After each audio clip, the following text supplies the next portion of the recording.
Well, thank you very much, Leanne. Welcome to Port Elizabeth once again. We are now moving closer to the delivery of the State of the City address by Mayor Danny Jordaan, who's going to unveil his plans in terms of how he's going to turn around this city. He's celebrating a year in office after landing here in a metro that was faced by very difficult challenges, including what was seen at the time as the revolving door of mayors and municipal managers that were coming in and out of this municipality without leaving any effect in terms of changing it. And now he's got a plan, he says, and he calls it the 5 golden years between this year and 2021. That's how he promises that he's going to change things in this Nelson Mandela Metro.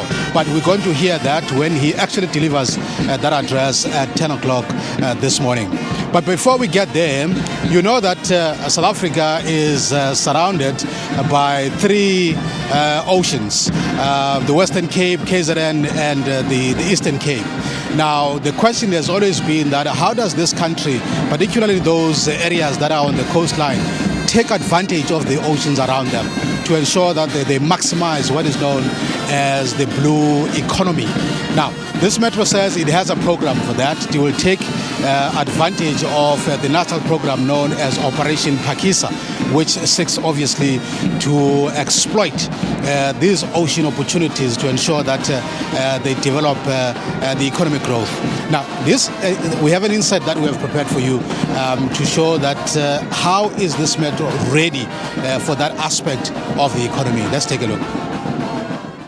Boasting 8 commercial ports, South Africa's Operation Phakisa has identified 4 priority areas: marine transport and manufacturing, offshore oil and gas exploration, aquaculture, marine protection services and ocean governance.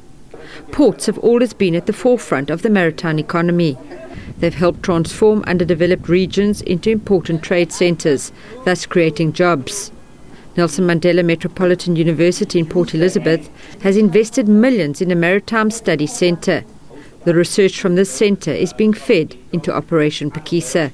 Operation Phakisa has put us on a path that's really ambitious in terms of its targets, and we're hoping that this will help the government to achieve those targets through training and research. In the area of marine transport and manufacturing, South Africa's location would be used to increase its share of global marine and manufacturing markets. So what's important, I think, whenever you think of the oceans economy, is the balance between tapping into the economic potential of the oceans while at the same time protecting the oceans as a really important resource.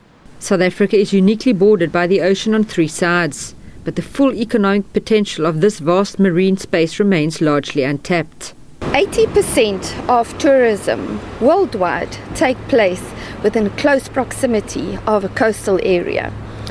60% at this stage of people live within close proximity of a coastal area, which is expected to rise to 80% by 2020. Having said that, the world's fastest growing economy has got nothing to offer if we as human beings don't sustain it. South Africa is working closely with countries like Norway and Finland, who are leaders when it comes to maximising the blue economy. South Africa has 3,000 kilometres of coastline, which makes it ideally situated to promote economic growth and job creation in this area. Janine Lee, SABC News, Port Elizabeth.